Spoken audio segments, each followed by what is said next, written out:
there are kids showing up in your camp or that you're meeting along the way with RUF, which is the rebel force name, carved into their chest, and all of their fingers are missing.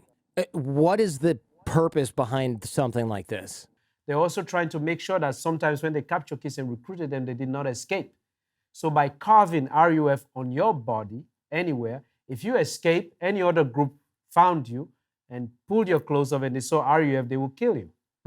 So which means that you did not escape. Because if you did, even civilians would try to kill you. Any other armed group would try to kill you. You will not be afforded the explanation that you're a kid and this was inflicted upon you. You will not.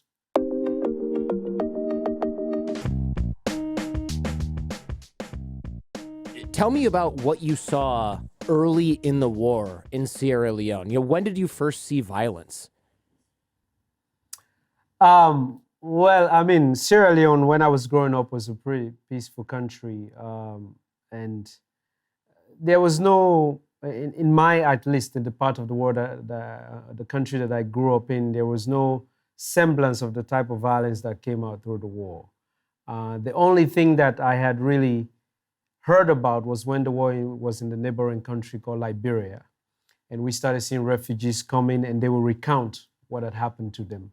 And that's how we began to really understand what was going on or what war really was. Prior to that, our version of war was what we saw in Commando, in Rambo, in films like that. So it was something far-fetched, something in the movies, Hollywood, nothing real, tactile in that way.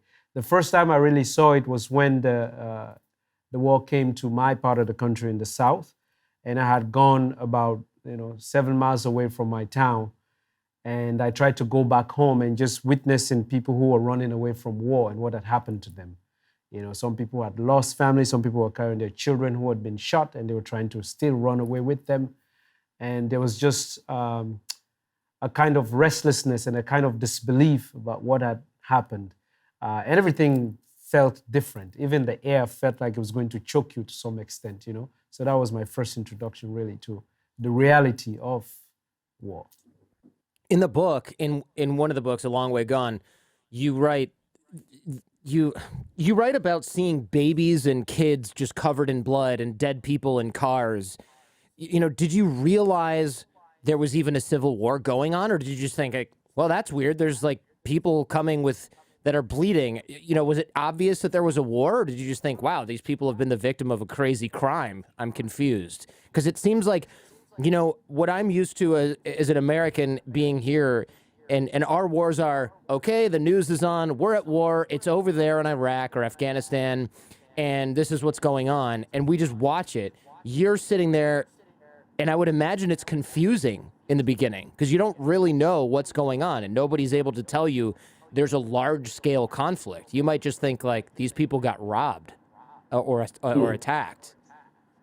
Well, it's more than confusing. It's very frightening. And obviously, one of the reasons why I wanted to write that book is actually to take away that mystery or demystify that idea. When people talk about war, sometimes there's this element that it's cool because it's happening over there. We're going to go and liberate these people. We're going to fight and do this and do that. Let's send soldiers, because people don't know what it means to really be in war or in a situation of war. So I started writing this book when I was in the United States, and it was a response to that. When they would say, oh, where are you from? Sierra Leone. Oh, there's war going on there. Yes. Oh, how is it? So for me, when the war started in my country, we knew there was a civil war because there was a political climate that had led to the war, and it started in the eastern part of the country. So before it came to my part of the country, I had heard about it quite a lot, So I knew the devastation that I'd heard of it, but then I experienced it firsthand. And it is beyond frightening, because what happens is that your life ceases to exist as you know it immediately. There's almost like you go to the store to get something to drink and you can't come back home for the rest of your life because that home may not exist anymore. So I wanted people to understand what that feels like. So people understand how volatile life is, how quickly things can shift for the worse and you can never get them back. So really, that's what war is. All of a sudden, your town is attacked, and you start to run for your life. You don't know where your grandmother is, your grandfather is, where your parents are, where your siblings are. You try to find them, and you can't. You got to run for your life. And basically, you just start to run. Because you imagine you're a civilian. This is not a case of where police are chasing you. This is people armed with weaponry, sophisticated weaponry, and their object is to either capture you or kill you if you resist. And there will be no trial at that moment, probably never. And so it's basically very frightening, and it is not as cool as sometimes people make it seem in war films, where you're kind of running around and hiding behind. None of that stuff. Yeah, I don't know. I don't know. I think most adults, most mature people realize war is horrific, but most people have never seen it literally in their own neighborhood. And we'll get to that in a little bit as well. I know there's some sort of up close and personal stuff that you had dealt with. That's the primarily is what the book is about. But who's doing this? You say the rebels in the book, but who are the rebels? What are they rebelling against? It doesn't really make a lot of sense if there's a functioning government and most people are living peacefully. Who are these people? Well, that's a good question. So for the book, A Long Way Gone, when I wrote it, because the war came into my life when I was a very young kid, I wasn't very politically involved because I'm a kid. I worried about what children worried about. I wasn't walking around thinking, oh, the political climate in my country is so and so. I think I didn't care, I was just doing what kids do. So when I wrote the book, I wanted to honor that. But in retrospect, after obviously I went through the war and I understood what the reasons were behind it, which was that we had a political climate and a government in power at the time that had basically destroyed the country, the infrastructure, the way things were, the rule of law, everything. And there was a need to get rid of that government. There was a need for a revolution. And often when people prescribe a solution, which is a revolution, then you have other outsiders who influence the outcome of that by then seeking a violent solution, which is basically let's go to war. And then when a war begins, you cannot control what happens. It's the same thing. Let's take the US, for example. The US decide we're going to go to Iraq or Afghanistan for whatever reason they want to go there for. When they get there, that reason does no longer works because that's the nature of war. You would have an idea, you start it, and then it gets out of hand. So basically, there were people who felt there was a revolution that was needed through the RUF. They wanted to jump on the bandwagon to get rid of the government that was in power at the time. And a lot of people supported it, but they realized that the RUF itself was doing the same thing that it was advocating to be against, even in the course of the war that led to it, And so realized that the country was more rotten than that. So basically, at some point, if you read my book closely, what I tried to explain, it didn't really matter what part of the war you were in at some point. Everybody was basically doing the same thing, including the government army. Everybody was doing the same thing because there was no command structure, There was no something like a Pentagon where they'd be like, these are the rules, this is what we're going to do. If you had a little area, you were the man there, you became your commander there, you did whatever you could. If you took a diamond mine, you made sure you guarded it, and other people from external forces used you to get those resources, and you got ammunition, and you did what you could. If you had a weapon, you're part of a group, you looted, because only thing you could get now was to loot. If you came to town, you have a weapon, and there were 3-4 bags of rice, some water, and whatever, you had the weapon, you get access to it because you can make sure you get it. So that basically became that. The war became that. It lost its focus completely, as most wars do. Yeah, at that point, it becomes about survival, and people can rationalize or justify pretty much any action that they take. Because we hear about some of the atrocities, and we'll get to that in a bit here. Surely these people committing these horrible atrocities, they still thought they were on the right side, even with all the psychopathic shit they were doing to civilians, right? They still were able to justify it. Of course, that's the nature of war. In war, for war to function, there's a requirement for the other to dehumanize the other. And to do so, you have to justify why you're doing that.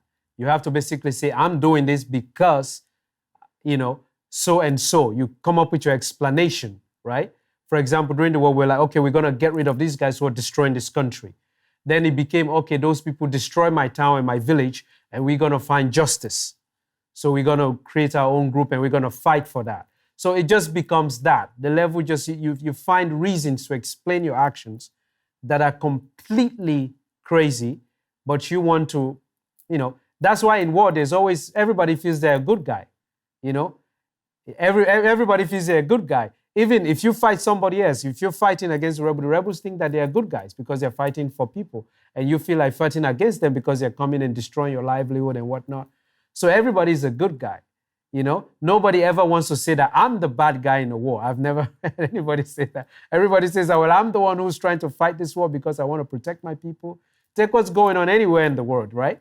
The United States Army goes to Afghanistan or wherever, they fight ISIL, Taliban. The ISIL say, well, we're fighting for our people. And the US say, well, we're fighting to free you from it. You know, everybody is always right. So, but what is true is this is just an explanation to dehumanize each other and gives us the leverage and excuse to kill each other. Because once you engage in war, everybody loses because life becomes so, life is not valuable anymore. It becomes a piece of lint or water bottle or cap you can throw and do whatever you want with it, right? So when we cannot talk, whatever our differences are, our problems are, we cannot discuss it, and we get to that level where it becomes that survivor to that extent, which is why sometimes people are shocked when soldiers come back from fighting in wherever the US is fighting and they're traumatized and they, you know, sometimes they shoot themselves, they become violent, and people are worried about why is that. It's because when you go and take out another life and dehumanize it, in reverse, you dehumanize yourself, your own spirit, your own being, and it takes a lot of undoing. It doesn't matter what the reason is. And when you're fighting, you cannot really say, hey, Jordan, I used to know you're a nice guy. You're running with that weapon towards me. Let's talk about it. You can't. You want to survive, you've got to fight. You got to shoot. You got to do things you didn't think you'd be able to do. Otherwise, you can't live. You tried to escape that area, of course, after you saw some of the violence coming to where you were. And you realized, it sounds like you realized you couldn't even opt to be peaceful because people thought you're a rebel, you're coming to cause us problems. You were getting beaten and tied up and captured by local villagers. Tell us about that, because that's kind of horrifying, right? You're just saying, hey, look, I'm a civilian, and they're saying, no, you're a military-aged male. We're going to hog tie you or, you know, cut you into pieces because we just don't trust you, because we can't trust anybody who's not somebody who grew up next door to me right now. No, but even people who grew up next door to you, if you haven't seen them for a month or two, they become suspicious. This is the nature of civil war that is very difficult to handle, because civil wars are fought in a country where people are the same from that country. So, so for example, if people who are coming, I don't know, from Russia to fight us in Sierra Leone, will be able to distinguish the Russians coming to Sierra Leone. But when Sierra Leoneans are fighting Sierra Leoneans, most people look the same. Most people have the same common names. Because people speak similar languages, it becomes very complicated to determine who is the perpetrator, who is the peaceful one. And sometimes that decision, if you don't make it the right way, could cost you your life. So what happens is that people then begin to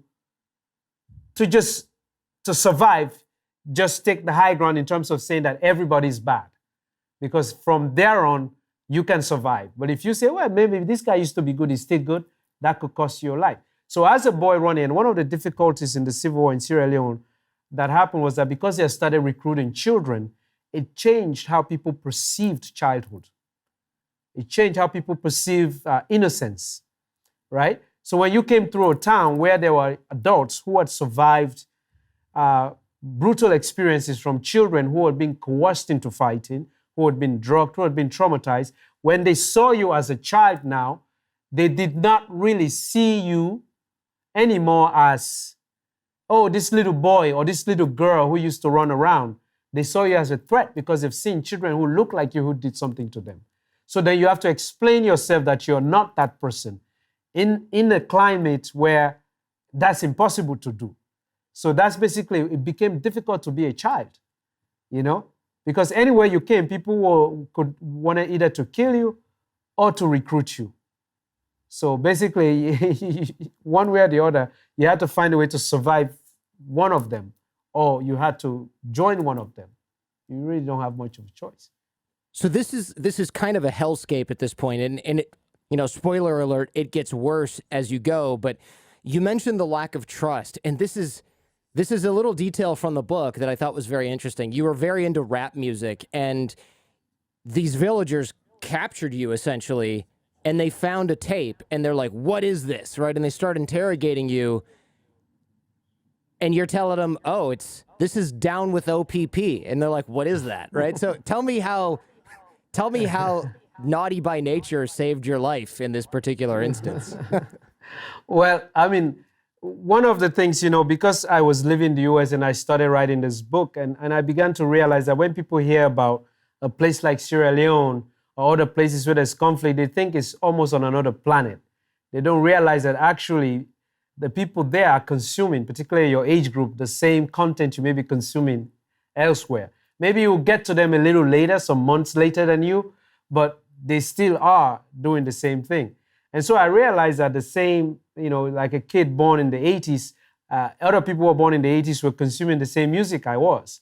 I had a cassette tape, my father worked for an American mining company in the southern part of the country. And through that company came American popular culture, through the quarters, because if your family worked for the company, you had access to the quarters, the mining quarters with a common area. So they had mounted televisions, and so they would play the Yo MTV rap would come on, So, I didn't have electricity, but when I went there, I would see it. So you see the Run DMCs and these people rap, and I was like, wow, these guys look like me and they can speak English so fast and versatile.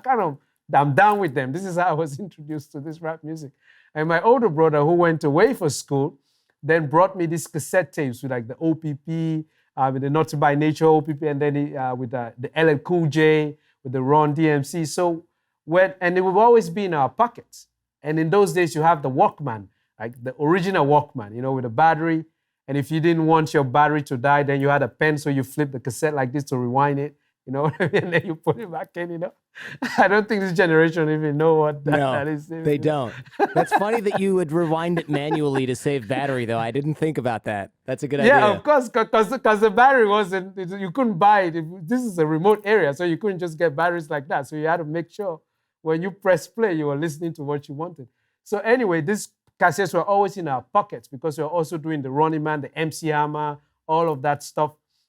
So at some point, because as I mentioned, the ways in which you could have spoken about your innocence was no longer believed in this community, that people were looking for other ways. And I happened to have a cassette in my pocket. So when they pulled it out and they said, well, what is this? And I said, well, this is a cassette tape. And so they brought a cassette player and they put it in, and then obviously, Who's Down with OPP started playing.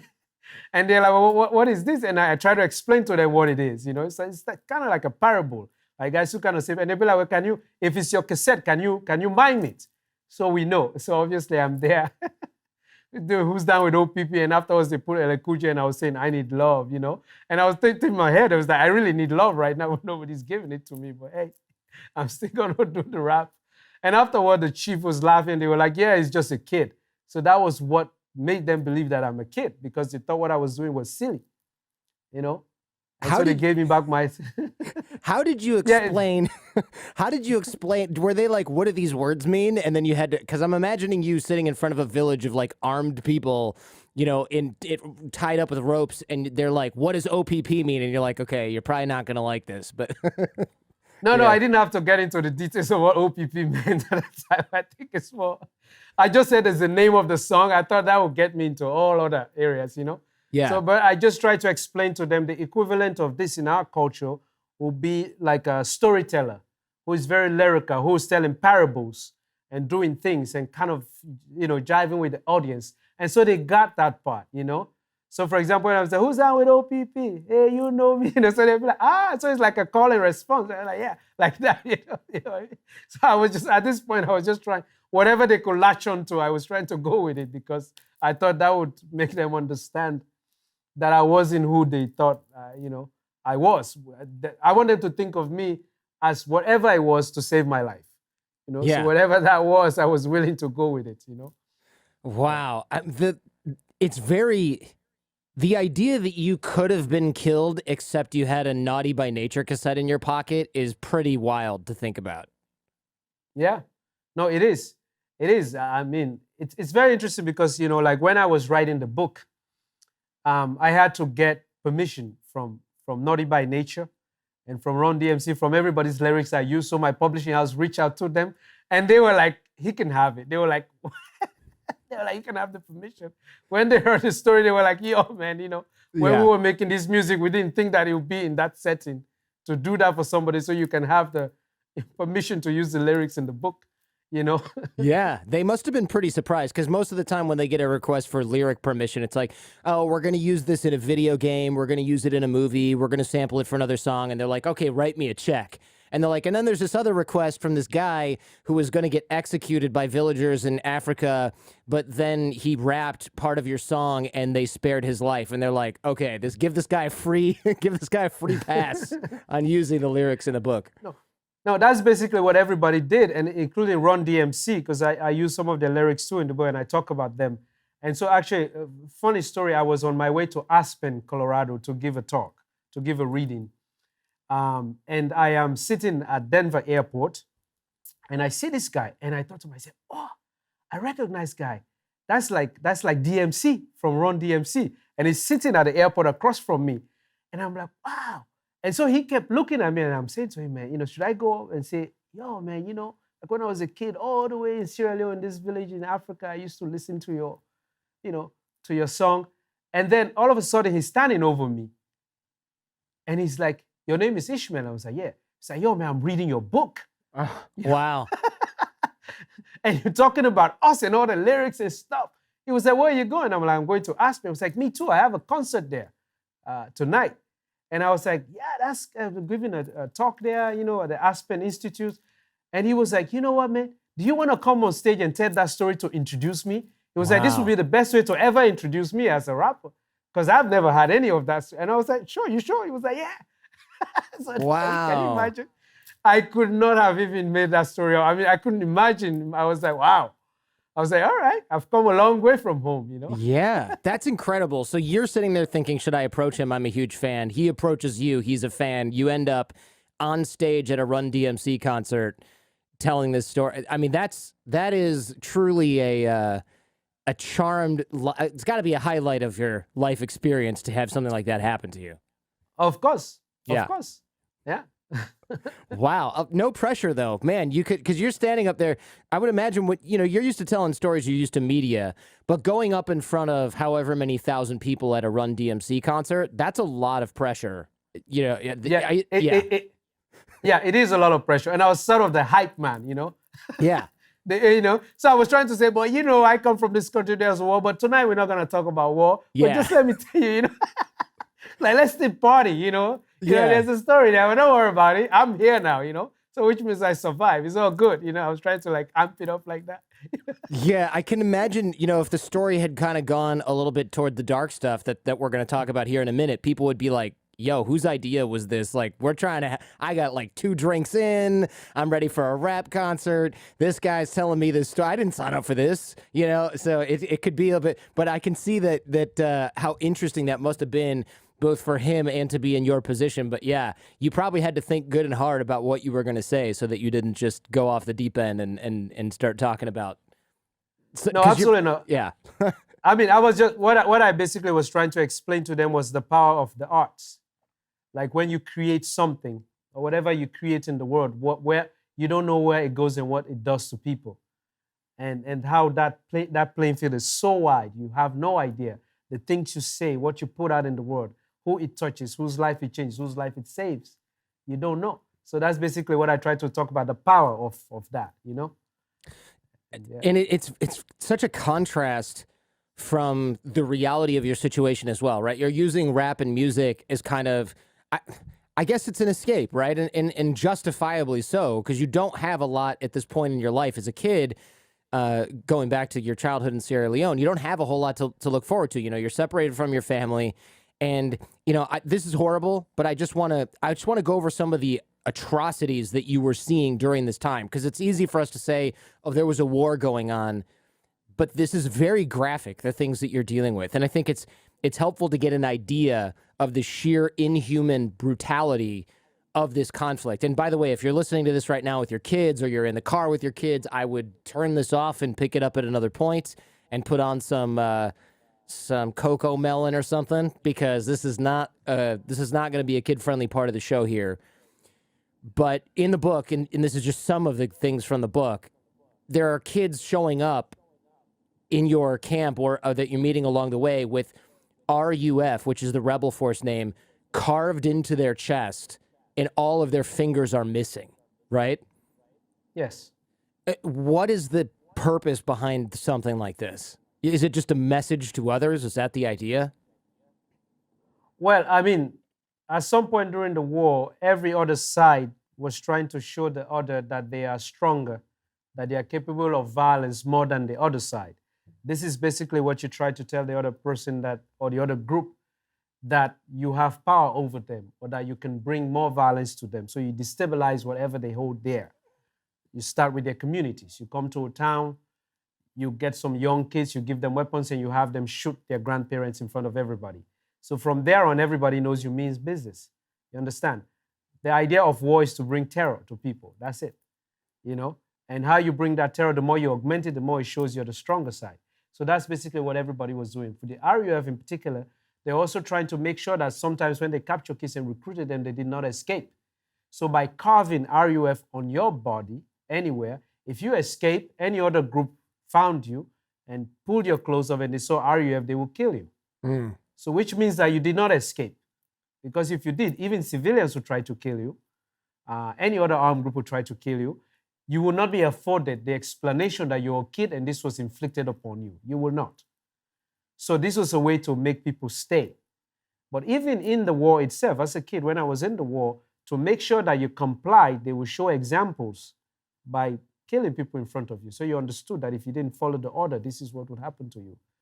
So it wasn't like some silly thing where you'd be like, oh, do you want to join us? Think about it. No, you did not join, you'll be killed, and you will be shown what the consequences are if you don't do what you're told, right? So at some point, you begin to realize that whatever they ask you to do, if you do it, your life depended on it. The more violence you committed, the chances are you could survive the next day. And if you didn't, you won't be able to live.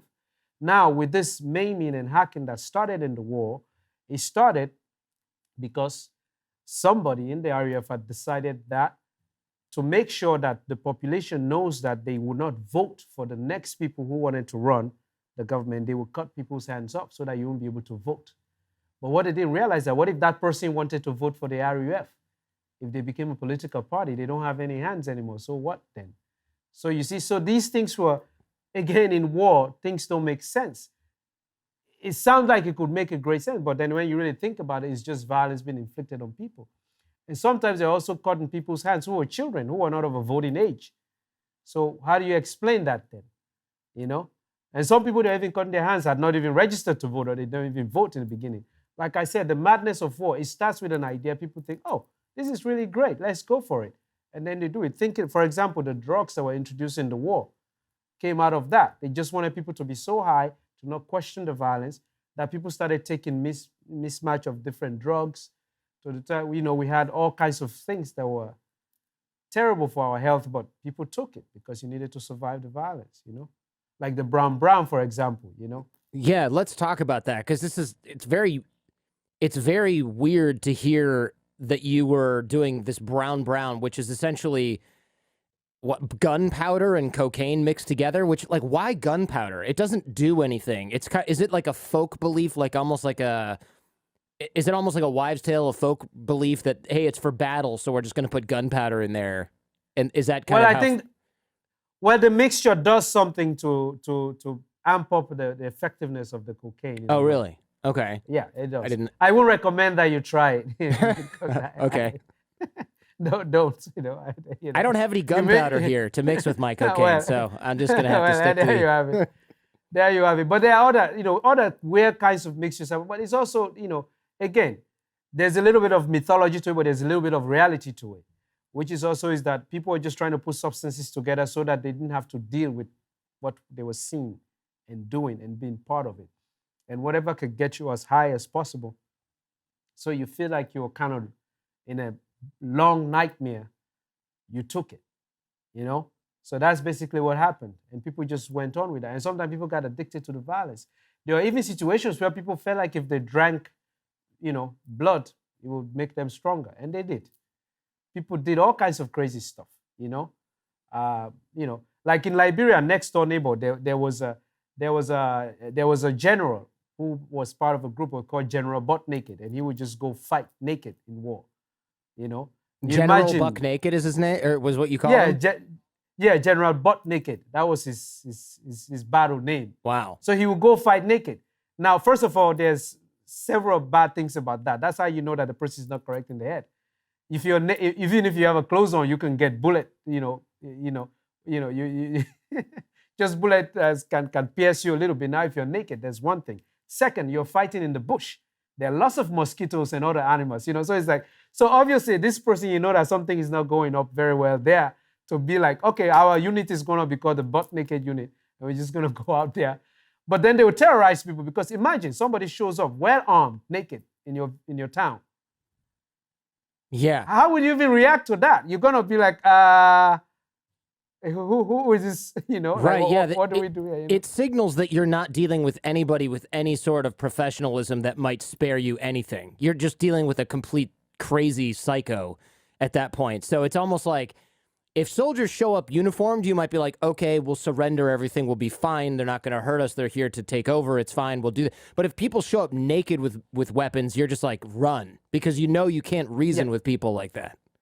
Absolutely. Well, but again, that's the nature of war. You want to terrorize your opponent as much as possible. You want even the thought of your opponent, the person who's coming, for it to scare you to the point that you run away, And so that's what people were just coming up with, all kinds of different ways to just do that. And it got completely out of hand. In Sierra Leone, it got completely out of hand, And anywhere where war happens, that's usually the case. It gets out of hand. People lose their minds because it's inhuman to do the things that we do in war to each other. So eventually people are they're gonna break, they're gonna snap.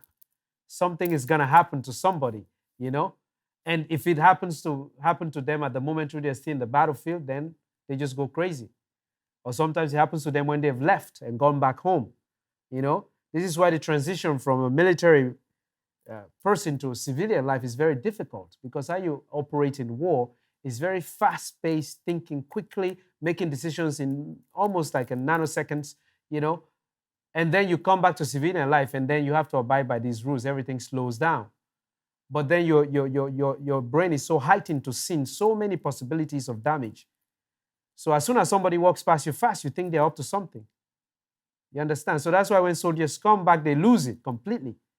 Sounds, movements, Yeah, this makes a lot of sense. And you hear about this with like PTSD, where guys are in a battle or a conflict or a theater of operations one day, and then like 2 or 3 days later, they're at the mall with their family or their friends in Iowa or whatever, and they are not able to relax and not able to adapt. And it's because they've been ripped from one environment and put into another so quickly. Or that's one of the reasons. The other reasons are, of course, trauma and things like that. But it makes perfect sense that you can't adapt quickly to a peacetime environment after being, especially if you're in a very disorganized and chaotic war environment where everyone's taking drugs, the brutality is off the charts, there's no place that's safe, you don't know who to trust, even your own team or side or village might not be friendly to you at some point.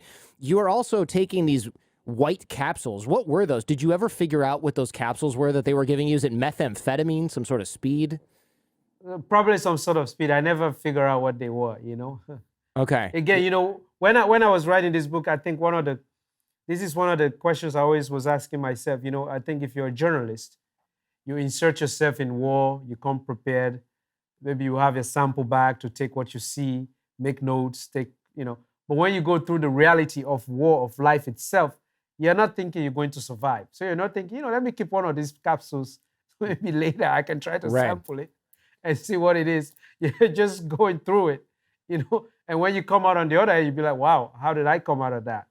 Yeah. And so I wish I knew what it was. I wish that I could find out. But I know that it wasn't something that I want to take, But in retrospect, there are some, I always try to look at whatever has happened to me to try to extrapolate something good from it. And one of the ways that I used to look at it was when I started school in the United States, when I was in high school, and then when I went to university, and some of my friends were, for their first time, beginning to experiment with drugs. They had left home. And I was looking at them like, I've been there, done that, Yeah. Yeah.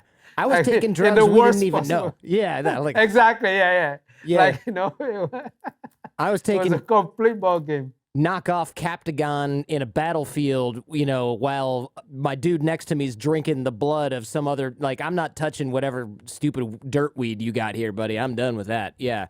No, but also it was just the fact that, I think because it was such a young age that I had taken so many drugs that my system sort of, the intake of what could get me to be high had gotten really, really high.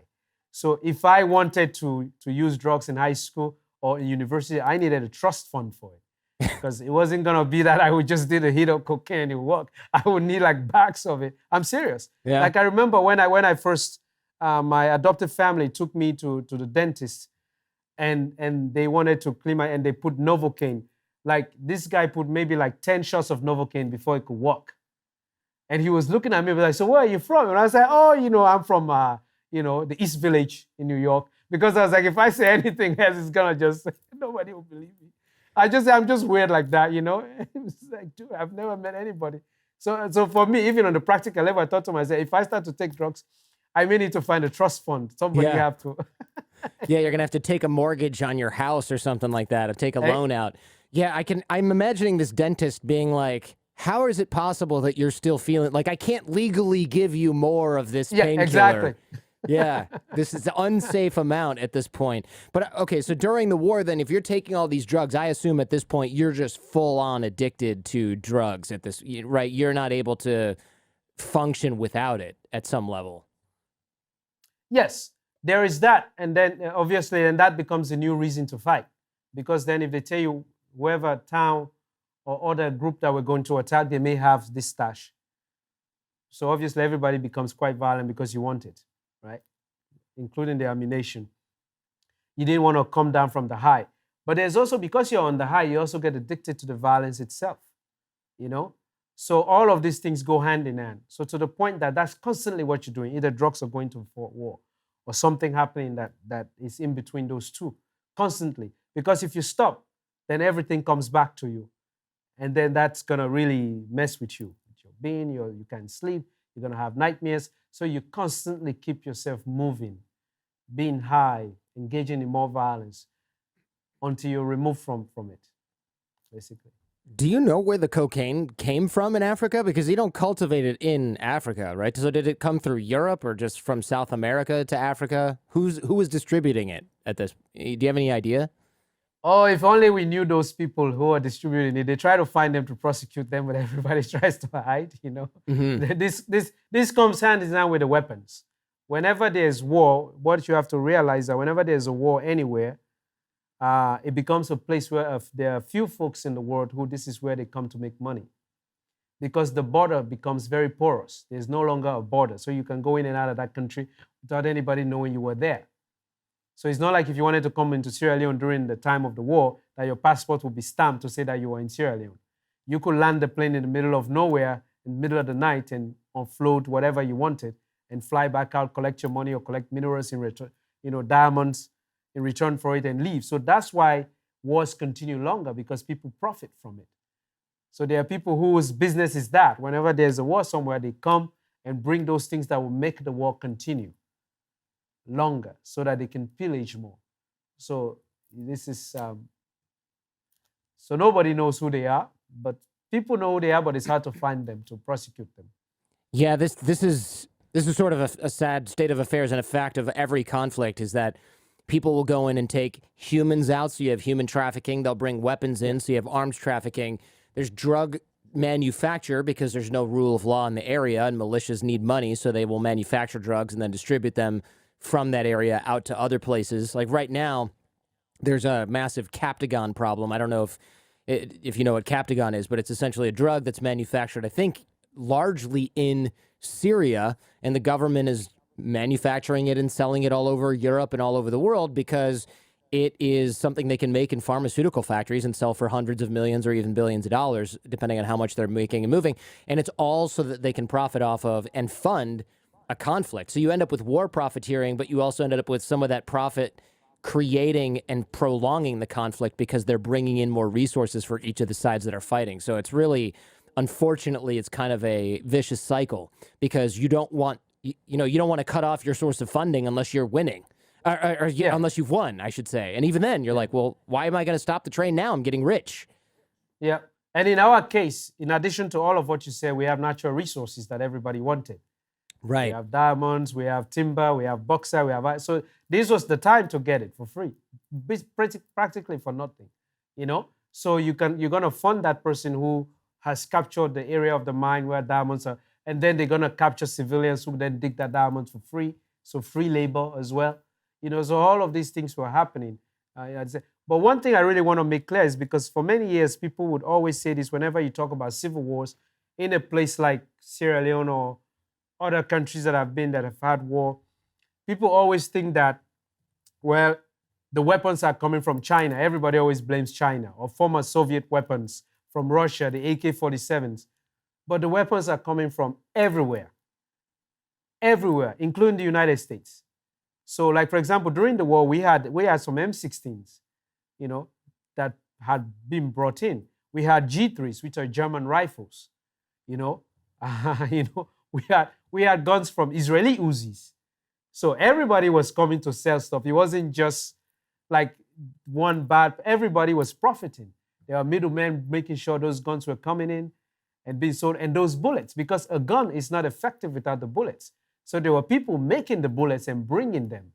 Like if a gun doesn't have a bullet, it's just a big metal piece of stick that you can fight somebody with, you can beat them with it, but you can't shoot them, you know? So you need the bullets. So who was coming with the bullets? There are no factories here making bullets, you know, but yet we had a lot of it to cause a lot of damage with it. So there were people who were bringing in, knowing very well that it was going to be put in the hands of children, in the hands of people who would kill children and women, who would destroy their country, but yet they said it was business, right? And so they did it, you know. And so this is what happens in war as well. So then how, if the external factors are not there that exacerbate this, sometimes these things cannot continue much longer, really, right? But because there is that, you know, because there is that coming, you have a problem. And how did they get here? On planes, on ships, on different things. So it's going through the ports that people know. They know what's in it, but they still allow it to pass. You know? So. Yeah, there's the incentives are disaligned, right? Because the people with no power who are fighting the conflict and are stuck in the conflict, they have absolutely no way to often survive unless they get involved in these illicit markets, which perpetuates the market. It's almost like it's like a prisoner's dilemma. The first person to stop selling drugs or stop human trafficking or stop drug manufacturing and distribution, they risk death, right? So you don't want to be the first one to say, okay, I don't really need to do this anymore. You want to be the last one to do it. And then at that point, if you're the last one to do it, well, you're making more money doing it. So it's like, well, now I'm making more money than I ever dreamed of. Why would I stop now? Right? So you almost have to have this external, you almost have to have an external pressure to do it, but all of the incentives are aligned in the wrong direction. It's really horrific. Absolutely. There's almost no limit to the brutality. And I know I mentioned no kids in the car. I meant to go over this list earlier, but I'll just briefly list some of the things that you wrote about in the book, which is old people executed with their genitals cut off, beheading people in front of their kids and parents, cutting open pregnant women and killing the babies, slicing babies and young children in half because they made too much noise, forcing sons to rape their mothers. I mean, this is like depraved shit, man. You know, how long did it take you to sort of wrap your head around this after the fact? I assume in the moment you're just blocking it out, right? You have drugs, you're going through this violence, you're perpetuating the violence in many ways. After the fact, how did you start to get out, to even realize how horrific that situation was? What was that process like? It takes a lifetime. I think I'm still dealing with some of it. The majority of it I've learned to, but it took quite a long time, very, very long time. I mean, first of all, even the basics, like when I came out of the war, when I was removed from the war, and I went through a rehabilitation program for about 8 months just to learn to function, to learn how to sleep, to sit in one place without being restless, to not resort to violent means to solve any problem. Like all of these things, I had to learn to just basically be a kid again, even though I really didn't have those things that sort of innocent that children have towards the world. I didn't, because every time I walk now, my everything about me was heightened. I had seen the world for what it is, from the best of it to the worst of it. So I was very restless. And to this day, it takes a while to wrap your head around how this can happen. But what you get to realize that this situation was not only isolated to a place like Sierra Leone. Anywhere where there's war, this is what happens. All of these things happen. In some places, you're able to record it like I wrote about it. And in some places, you hide it because you don't want people to know that kind of brutality. But anybody who is in war, these things, you would witness them or you'd be part of conducting them. There is no other way. I wish there was even wars that are fought to save people's lives, these things exist in them because people lose themselves in trying to dehumanize the other and trying to go in battle and do all of those things because everything collapses, you know. And in our war, particularly, you know, what was horrible about it, at some point there was no rule of law. It wasn't like if somebody shot you, you could take them to the courts. Right. Or the policeman could come and intervene or anything like that. Even policemen didn't want anybody to know that they were policemen because that could make big trouble for them, you know. So if you can imagine living in New York City where there's no rule of law, there's no police, there's no, everything goes, you can see what happens with people, right? And the closest when I used to say to people that I grew up in a place where if you had come and said to any of us that the things that happened was possible, nobody would believe you. And nobody believed it until it started happening. And when I lived in New York and I would tell my friends, you know, they said, no, but these things only happen there. And I said, okay. And then when 9/11 happened in New York, people that I knew who were very well educated got so upset in that moment, the weeks and months that followed, that other Americans that looked different from them, they were willing to kill them on the street or attack them. Imagine that, not with no police, no law, in a place where everything just collapsed. What would you do? You will go further than that. The only reason why people stop, even to this day, people are still doing that, right? When coronavirus started, people started attacking people who are Asians because they think they're responsible for it. There are all kinds of violence. This is what happens. Human beings are capable of the worst things, but giving them the space where there's no regulations, people just roll. So before these things came to us, everybody said, no, we will never be like that. We can't be like that. We're very nice to each other, and we were. But then we realized that, yes, we can lose our humanity. If everything is set in place for that to happen, we will. Yeah, I want to clarify, though, that I don't think this is inevitable, right? I think there can be times where things fall apart or there's problems in humanity. I don't think we're just chained up, barely holding on to civilization. I think a lot of things have to happen in order for people to lose their humanity and especially to go down that road. And it's not just my opinion. Rutger Bregman, who was on the show, episode 494, talks about there's a lot of science and sort of real life case studies that show we don't just have a veneer around humanity that's, you know, we're not buffered from acting on our vilest and most selfish instincts by a thin veneer of civilization. We actually have quite a thick bedrock of civilization and civility towards one another and good nature towards one another. But like you said, when things start to fall apart in multiple areas, right? So you have violence, but you also have food insecurity, and you also have people perpetuating violence against you, and you have no rule of law, and you have no sort of hope for the future, and you also can't escape the area, among other factors. Then you have the ingredients for a brutal civil war like the one that you faced. But it's not, I don't think that if the police went away in New York tomorrow, the whole place would turn into a post-apocalyptic nightmare. Some areas for sure, and there would be bad actors, but I don't think everyone would start. Like, there's a famous quote, I can't remember who this was, but I agree with it. He said something along the lines of, I rape and pillage and murder as much as I want to, which is zero, right? I already do that as much as I want to, which is zero. That said, if people were trying to kill me at any given moment and it was the majority of other people that were afraid of me and I was afraid of them, then we have a different scenario on our hands. You know, I think people can theorize all they want, but I think even this idea of civilization or civility, it depends on what the situation is and what is happening. You know, I think the fear of human beings who have not experienced the depravity of life and violence, how it really gets into a community and changes everything around. The fear is that they don't want to believe that they too can be capable of those things. Right. So we come up with this explanation that says that we have layers of things. No. People can lose it very quickly when their life is threatened, their family's life is threatened. They don't have any, they can lose, they can do things they don't imagine they can do. It's very real. It's very possible. But I Yeah. think we say these things because we don't want to accept that we too can be like those we condemn.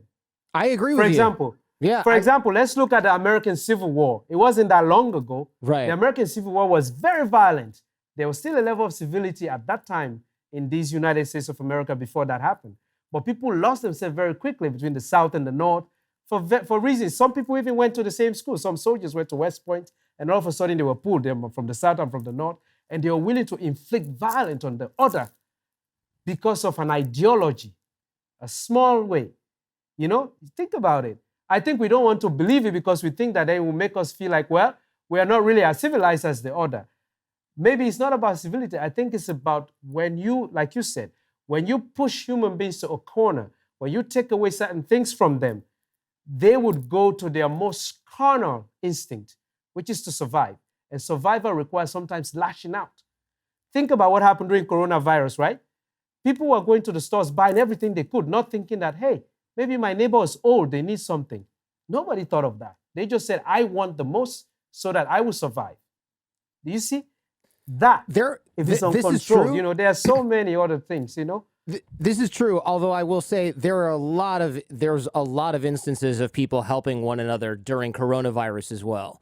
You know, the news and the media focused on the worst part of humanity as they often do, but there were a lot of instances of people banding together as well. And look, don't get me wrong, if someone comes after me or my family, they're going to get cut in half, right? But I'm also not going to cut their children in half just to make them miserable. So, you know what I'm saying? Like there's little bit of a difference. But listen, even in the war in Sierra Leone, there were a lot of good moments. But because we are talking about the nature of people to slip into the horrible, that's why we're emphasizing that. Even in the war in Sierra Leone, the Sierra Leone war ended because Sierra Leoneans wanted it to end. They started helping. Even when all of these things were going on, there were people who were very kind. It cost them their lives, who took in children like me coming from more, who nobody believed that could ever change or do anything with their lives. So these things were still happening at the same time while these other things were happening, where people were losing themselves completely. So it's not necessarily one or the other. You understand what I'm saying? Yeah. So I think what it is that I think, you know, I've heard this a lot. For example, I'll give you an example. Some years ago, I think it was in Canada or somewhere, I was on a television show. And I had sat in this chair right after a Canadian soldier, at the time, I think was fighting in Afghanistan or wherever. And they were asking him all these very heroic questions about war, about, you know, decency in war, you know, rules of war, all of these things. And then afterwards, it was my turn to be interviewed. And so as soon as I sat down, the host basically said to me, wow, it's the first time somebody has sat in this seat that actually killed somebody. And I said to him, well, what about that soldier that just left? And he was like, no, but he was a professional soldier in the war in Afghanistan. I said, what do you think it took for him to come home alive? You know? Yeah, what do you think it took for? You think he was just there being like, hi, I'm a nice Canadian, hey?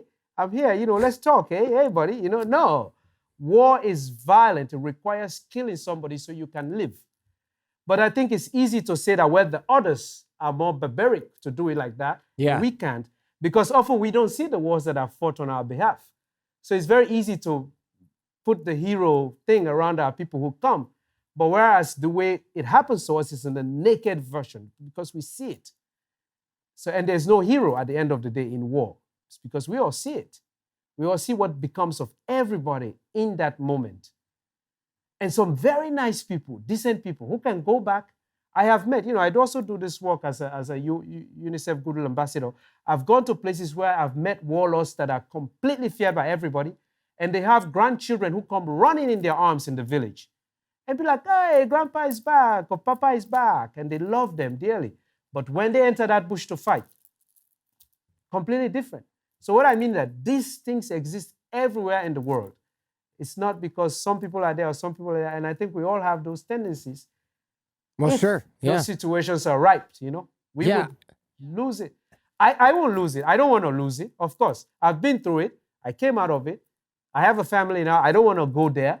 But I will never make a promise to anybody that if things come to that level, I'll be this nice, peace-loving guy. Be like, yeah, you know, I've been through war before. I love human rights and everything. No, man, if somebody tries to kill me, I can't promise you what I will do to them. I can't make any promises ahead of time because I know what that is, you know?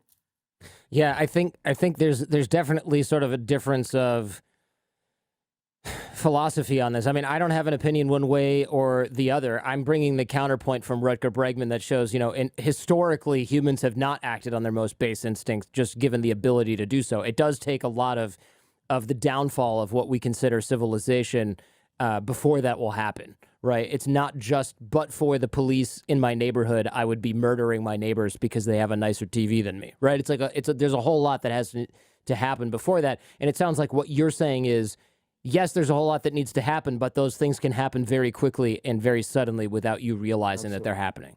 Am I on the right track? Absolutely. Tell me about trying to find your family, right? You had quite a journey, and you were this close, and it's kind of a heartbreaking. Well, the whole book is heartbreaking, but it's a particularly heartbreaking part of the book. Tell me about this. Well, during the war, I think one of the things that kept me alive and going was that idea that I'll be able to find family, you know, particularly the immediate nuclear family, that I'll be able to find them, and that whatever I was going through and seeing and surviving, there'll be a reason for it, for me to have gone through them. And obviously, so each time I heard where they could be, that gave me more zeal to continue, you know, to continue moving and running towards wherever I was going. Because what you have to realize, when the war reached most people in Sierra Leone at the time, most people were not really leaving their areas going anywhere. So it was the first time most people ran away from home.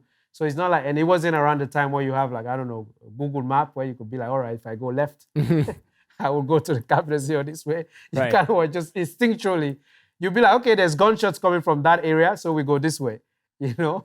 And the next one is they're coming from that area, so we go this way. So you basically just, you know, and so that's what I did. And I almost found my family, and then I lost them again. And so that really devastated me. And I thought to myself, well, what's the point of going in this war anymore? You know, why continue? And I was with a bunch of other kids who had gone through the same thing, who had lost complete hope. And at this point, again, this is the part that I really want to highlight. In wars, and particularly the one we had in Sierra Leone, people are very strategic of who they recruit. They're already recruiting people who are fed up with society, who are at the bottom of it, who basically have been given the shorthand of existence in the society. So they're angry, they want somebody to be responsible for why their lives cannot go forward. So those people are perfect recruits. The second is people whose lives have been completely decimated. They've lost family, community, homes. They have nothing to go back to. They have nothing to lose. When you recruit those people, they are very dangerous because they don't care whether they live or die. So this is the group of people that they recruit. And I was in that category where there was no reason to be alive anymore. So I might as well do whatever I can while I'm around, you know, to survive. And also, lastly, then that idea of revenge. Somebody is going to pay for what happened to me. And then there's somebody who tells you, this is the person that did that to you. In the midst of all this madness, this trauma that you have, you believe them. And then that becomes your reason to fight. And so for me, all the kids that I was, we were in that category. And then we were willing to do whatever because we thought, hey, they've destroyed our lives. We want to make sure it doesn't happen to other people. And also those who are responsible can be held accountable. Because there was no justice system. There was nothing going on. Right. So, yeah, of course. So you knew that it's either you're going to take revenge or people are going to get away with it. And also you didn't have, I mean, in the book, you're very clear. They told you, you can leave if you want, but there's nobody who's going to protect you, and there's war all around you. Also, you can't take any weapons or food with you, so good luck out there, man. Or you can fight with us, we'll protect each other like brothers, and we'll get these bastards who killed your parents. Because, and to just go over it very briefly, you tried to find your family. A friend of yours said, hey, your family's in this village, but first help me get some firewood. And you go with him to get firewood, and you come back, and the whole village is on fire. And... Yep.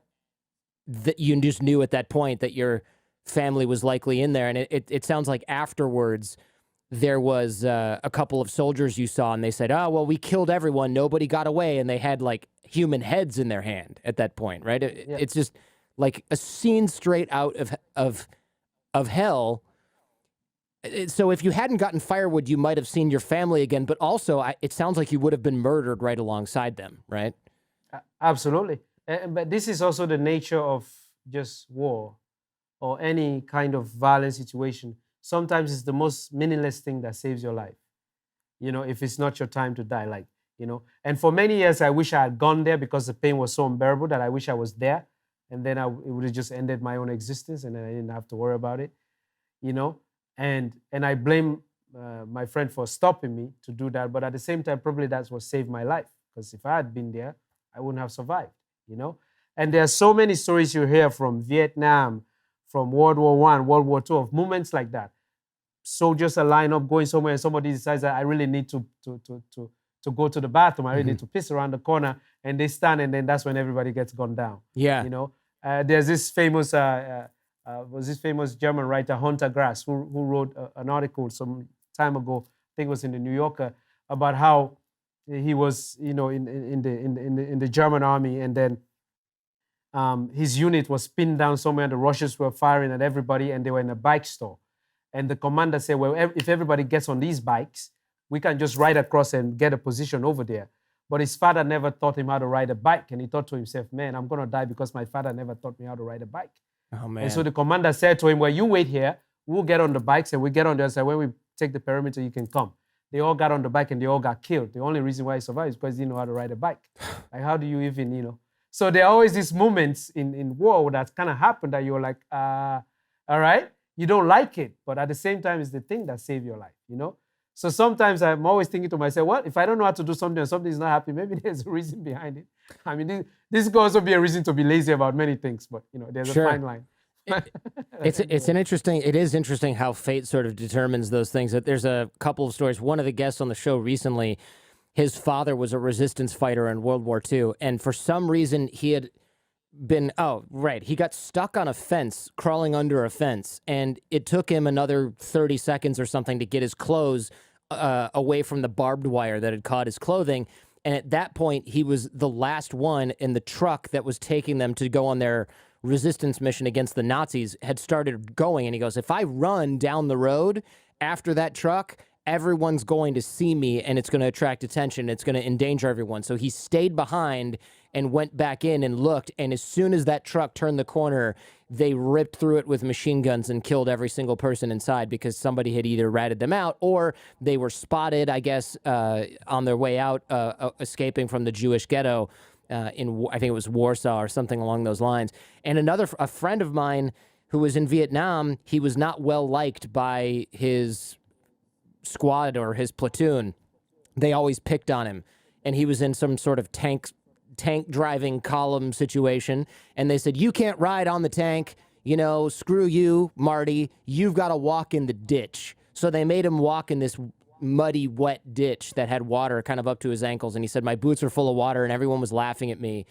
And then the tank had hit a mine or something like that, blew up, killed every single person on the tank. And it blew over his head because he was in a ditch. And so he has bad hearing, but he's the only one who survived out of all those guys.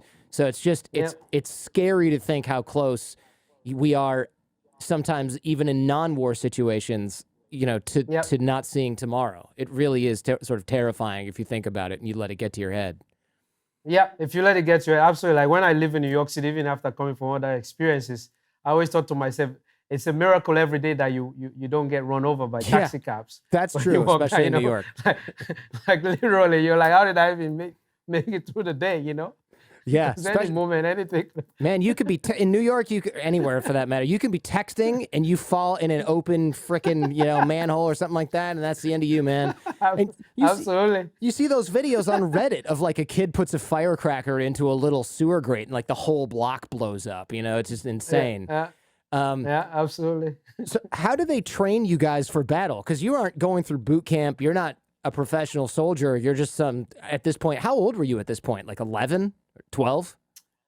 Yes, I was at this point. I started when I was 13. 13, okay. So you're a kid. 13. How do they train you to fight? They don't have time to run you through 10 weeks of physical conditioning.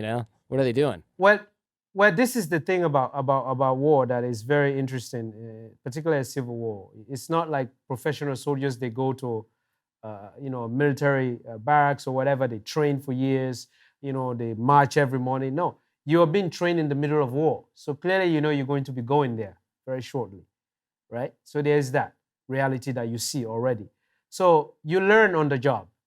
So basically, you're given the basics, which is Okay. that these guys who are wearing this thing over their head or wearing this type of shirt are not us. If you see one of them, you shoot them. Rule number one. Secondly, these are some basic commands. If we do this, you crawl. We do this, you go. You got da all this stuff, right? But the thing about civil war also, or guerrilla warfare, is the unpredictability. Anything goes. There's no rules of engagement. So whatever works is what you do. That's why it's so difficult and dangerous. That's why most people don't want to fight it, because it's unpredictable. Like you will come in a place thinking that if you're walking in the bush with your platoon, there will be an ambush somewhere. Maybe everybody will be up in a tree waiting for you. You will not know. There are all kinds of techniques that people come up with, and these are things that you just come up with as you go along, as you learn to understand your environment. But the most basic part is just how to shoot a weapon effectively. And this is not difficult to do. Yeah, that's true. People always think that weapons are not that complicated to operate. Now, obviously, if you're in a war where you're fighting every day, then you get good at making sure that you're not wasting that many bullets, right? But to actually disassemble a weapon and shoot it, it's not the most complicated thing in the world. People fear it because they don't know what it is. But it's something that you can do fairly effectively, right?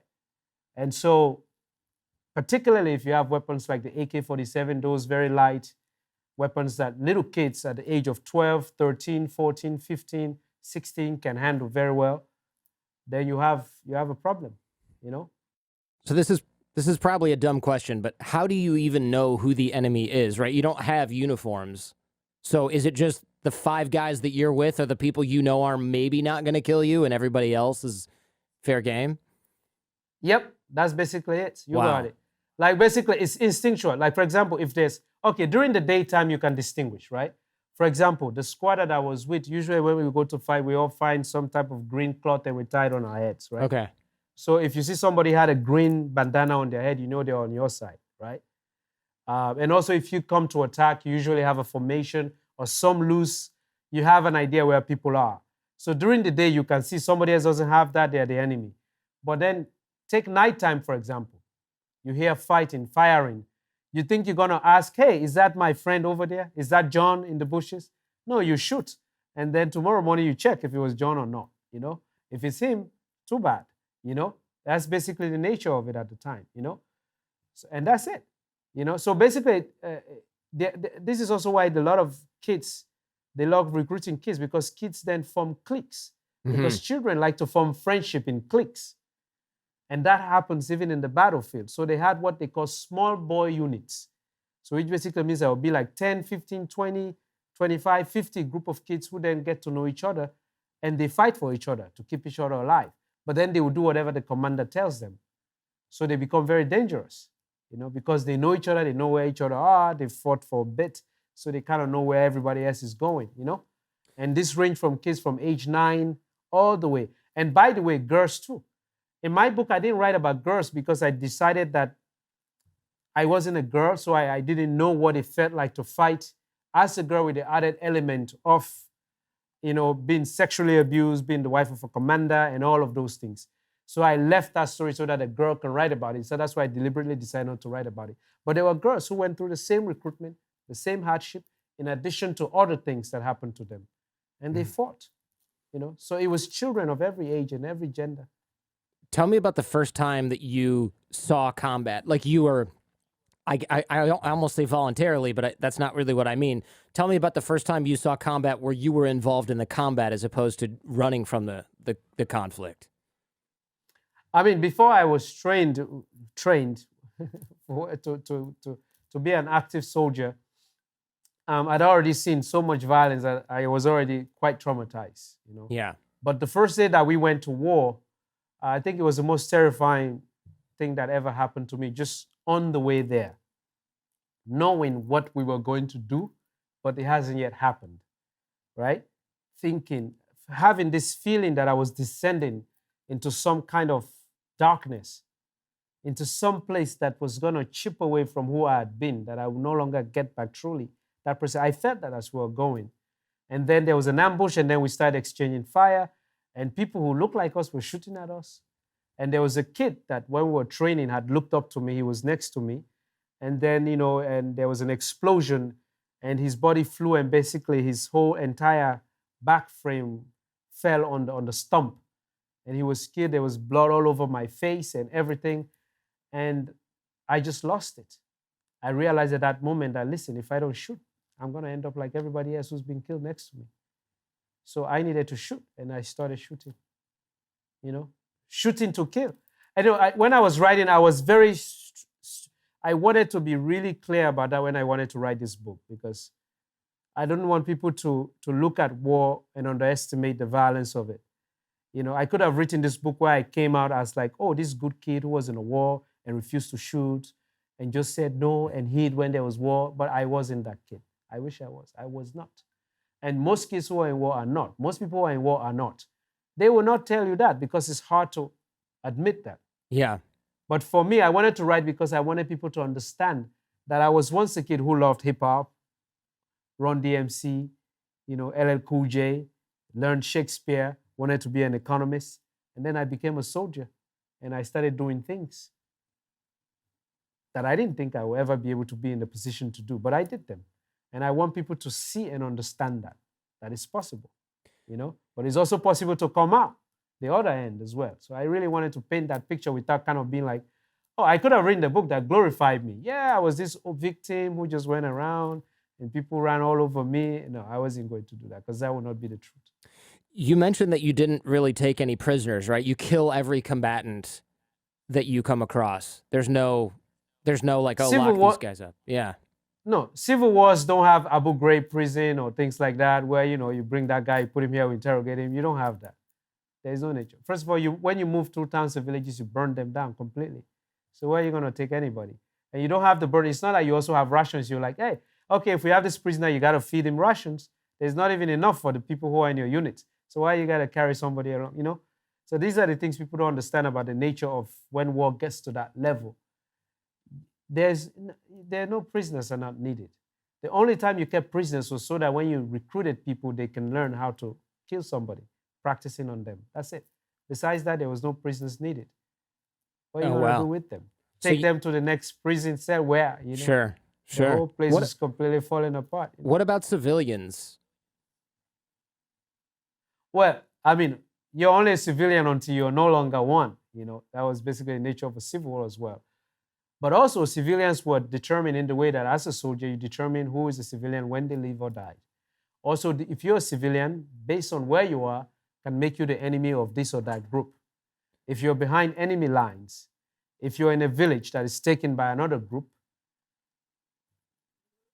notwithstanding the fact that you could not escape there, nobody wanted to have that explanation. It's the same way I was telling you earlier about the RUF. When they write their markings on you, nobody's ever going to say to you, oh, they forced it on you. As soon as they see you, they will just shoot you. You're an RUF. You see what I mean? It was much later after the war that people started trying to do things like that. But in the midst of the war, you can't make that distinction.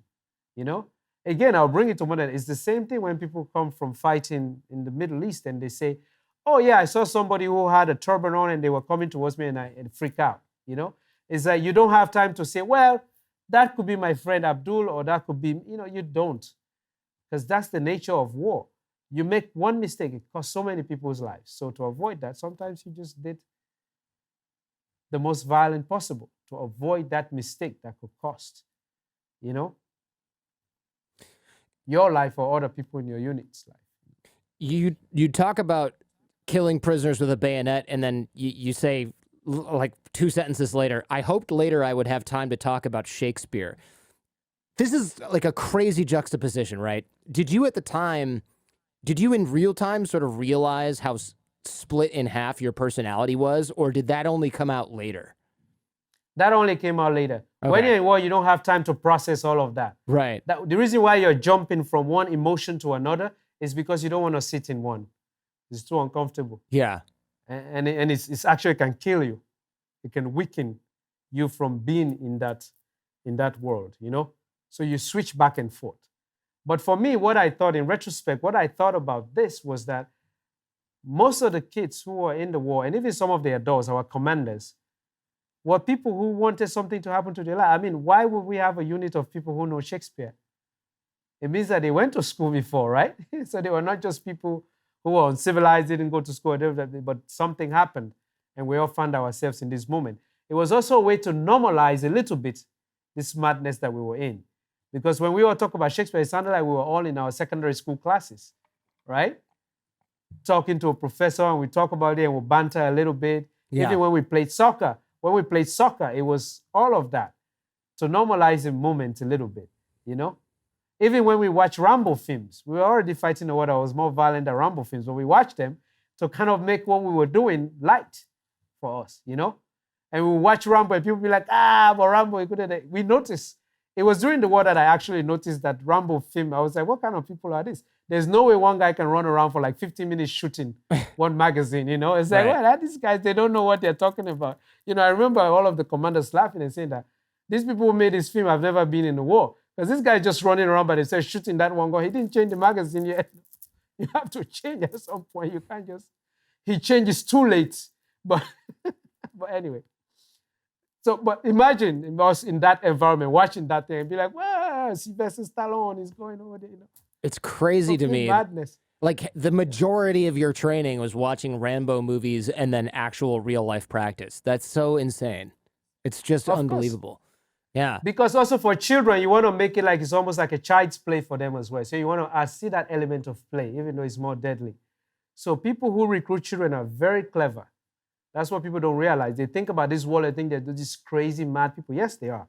But they're also very clever. They're very charismatic.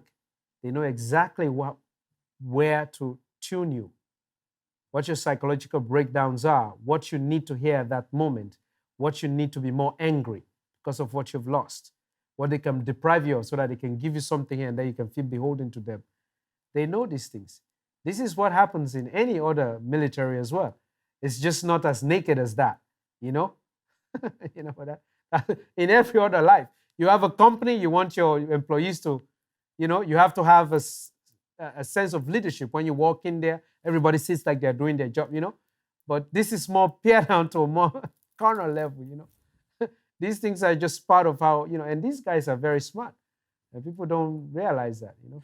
You wrote that there was so much blood everywhere on the ground, in the rivers and creeks and streams, that there was even blood in the tap water, and you had to run the water until it looked like water, and then you could wash up. And I assume you meant that literally. Like, are you brushing your teeth and washing your face and cooking with water that's literally running with human blood? No. No. I mean, no, what I was saying is that, you know, at some point in certain rivers, because of how there's certain parts of the country in Sierra Leone where there's a lot of rivers and you have to cross them to get to the other side. And sometimes people have gone down in front of it. And if you arrive there right after it's happened, there's a lot of blood on the surface of the water. So if you wanted to like get to the water itself, you have to move the blood a little bit so you can get to the water to wash your hands. Now, when I came out of the war, when I was at a rehabilitation center, because I was still reliving, for the first time, I was no longer in war and I was not moving constantly. So when I would go to open the tap to take a shower, I would literally feel like I'm seeing blood coming out of the tap. This was more the trauma that was happening, or PTSD. You got it. The time that I was going through it, PTSD that word hadn't been coined yet. Sure. So you were just like some crazy guy who's seen things coming out of the water, you know, Yeah. who had these headaches. You know, it's much later, everybody say, oh, it's PTSD. We're like, okay, yeah, that's what we had, you know. That makes more sense, because I was envisioning like a faucet with blood running out of it, and I thought that almost just doesn't make any sense. But what do I know? I don't. No. Okay, well No. that is a little bit of a relief, because I was just imagining you having to use that water, and it was just like one horror on top of another. Okay, so you get selected by the United Nations to go and speak about this, and you travel from Sierra Leone to New York City. Now, were you at all familiar with New York, or is it just like, yeah, I saw this on MTV once, or, you know, in rap videos, and that's it? No, that's it. I mean, I've seen it on your MTV Rap, and at the time, some of the videos that I've seen were basically, you know, rappers driving fast and shootouts.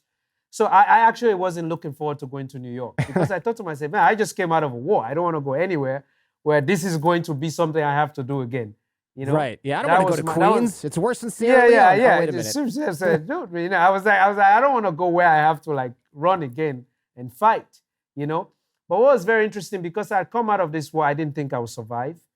And then all of a sudden, actually, the way I was selected is actually a very interesting story, because I was asked, along with several other young people, to go to a building down by the government working area in the capital city here in Freetown, to interview, to be selected to go to New York for this conference that was about the impact of armed conflict on children. That the wife of Nelson Mandela then, Graça Machel, had done a study, and had come to Sierra Leone, interview some of us, and this was the presentation of that study and testimonies. But they needed to find people to go. So I was asked to go by my counselor, who was counseling me at that time, that go and see. I think you'll be a good fit, because I was very quiet. I never said much about what had happened to me to anybody. But he thought, listen, whenever I spoke, he said, whenever you speak, you say something in a way that I think people will benefit, so you should go. So when I went for the interview, there were other people. There were actually sons and daughters of the then ministers who were in power, who had not experienced war, because at the time the war hadn't reached the capital city.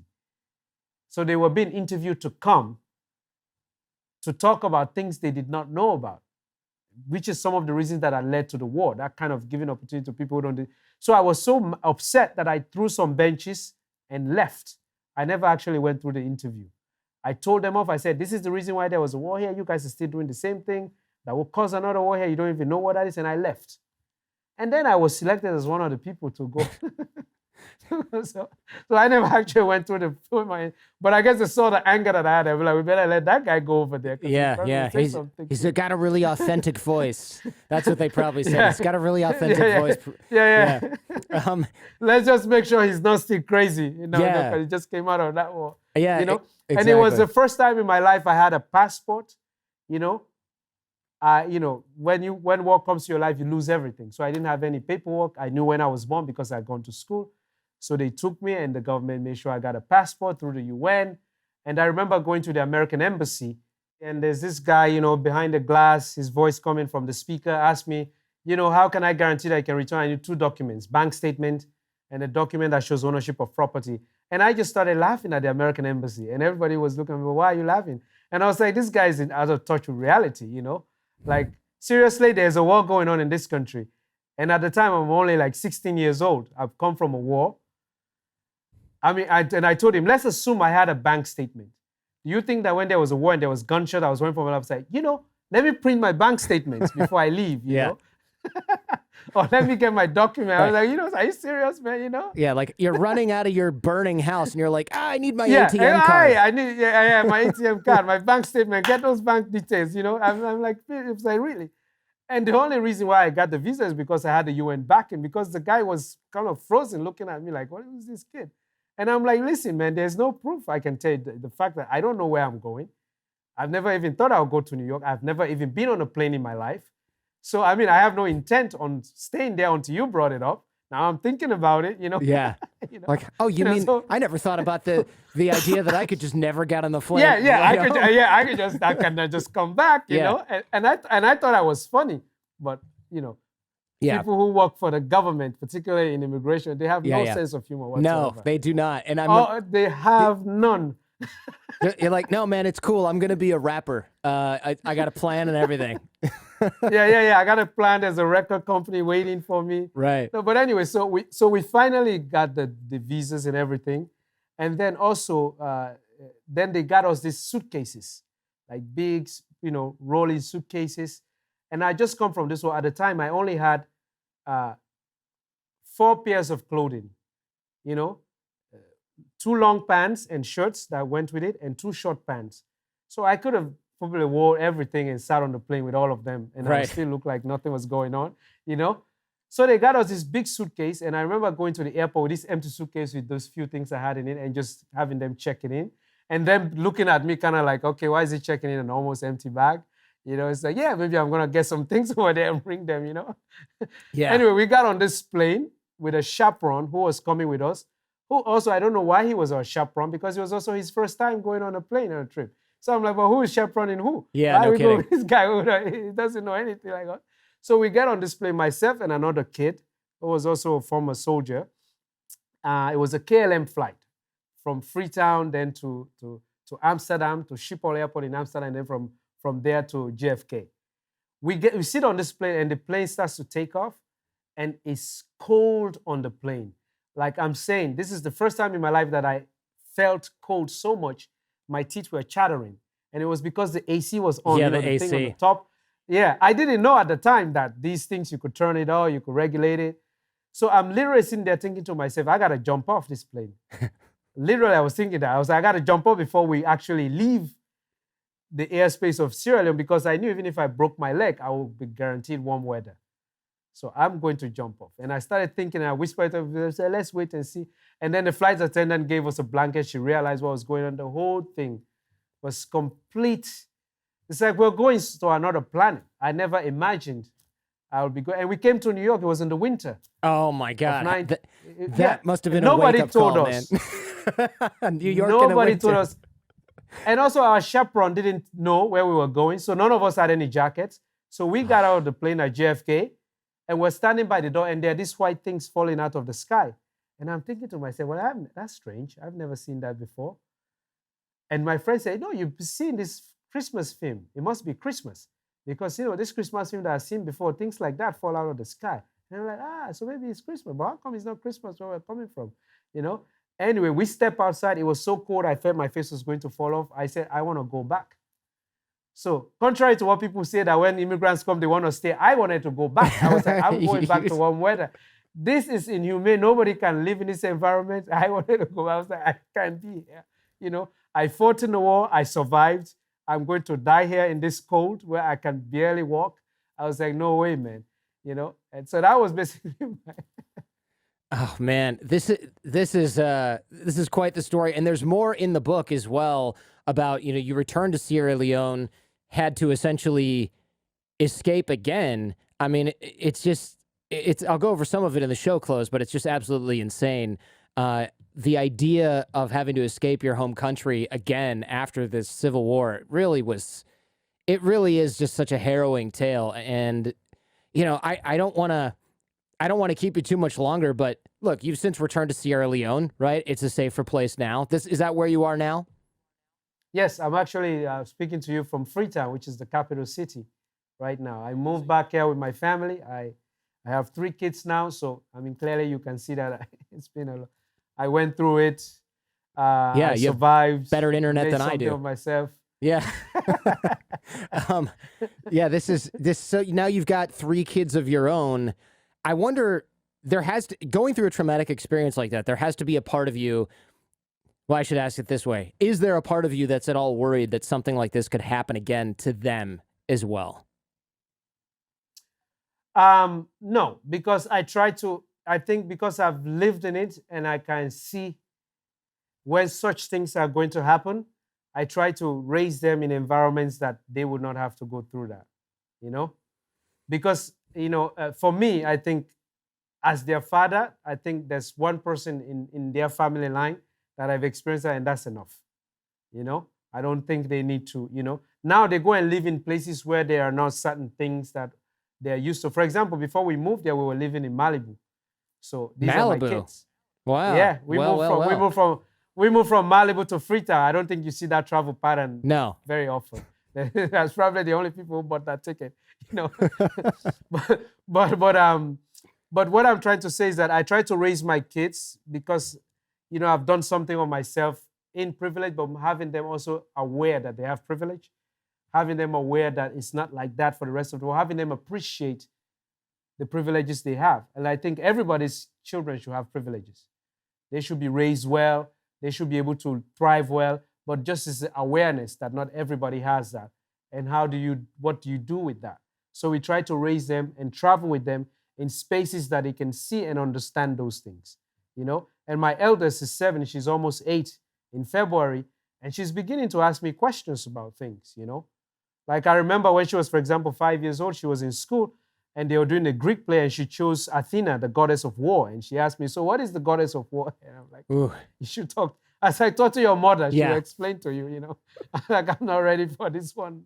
Yeah. No, ask me this question in 10 years. Yeah, you get the real version. But at the same time, I'm slowly trying to explain to them what these things are so that it doesn't become that grand conversation we need to have. One day, this is a story about your father. I don't want that because it's part of who I am, whether they like it or not. So I want to explain it to them slowly and slowly. And most importantly, what I've observed from people that have been around, from people that I know, you know, I was adopted in a Jewish family in New York, you know, and that Jewish family came from, you know, their own suffering from the Holocaust Sure. and all of that. And through that experience, I really learned from them and saw how, if you're not careful, how you can transfer trauma to the next generation of your offsprings or people in your family. Just by this mere fact of wanting to prevent that from happening to them so much, sometimes you can give it to them without even thinking. So then you begin to shape how they see the world because you've seen the world that way. So you don't give them space to see the world anew. So I've been very careful about that. I want my children to make their own mistakes, not fatal ones, but I don't want to give them my eyes of the world because of what I experienced. You understand? Yeah, I do so understand. For me as a father, this is what is very crucial to me. So which is why I moved back to them, because I want them to experience the Sierra Leone now, not the Sierra Leone I experienced. So that when they talk about Sierra Leone, they can be like, oh, is that place that I went to the beach? I went to Banana Island. You know, I went to canoeing and I did this. I went swimming, I went fishing, I did that, you know? So it's their story. I can't make that my, you know, you understand? Yeah, I do. Man, really, thank you so much. I'd love to come visit you over there someday because I'd love to see Sierra Leone and meet you. You're just an incredible person. Your story is incredible. And I just want to thank you so much for doing the show and being so open. You know, you really didn't hold anything back, and I appreciate that. And so does everyone listening. Thank you so much for your questions, and I'm going to hold you to that. You have to come and do the show from Freetown. Yeah, why Sierra not? Leone, your first in Africa, yeah? That's and right. we got the studio for it, you know, so let's do it. That's right. Yeah, man, I would love to. And thank you to everyone who helped over there as well. You know, I know this is quite the setup, so thank you very much, dude. We went to right to the end of the time, and I really, really enjoyed this. So really, thank you so much. Thank you, John. It's been a pleasure.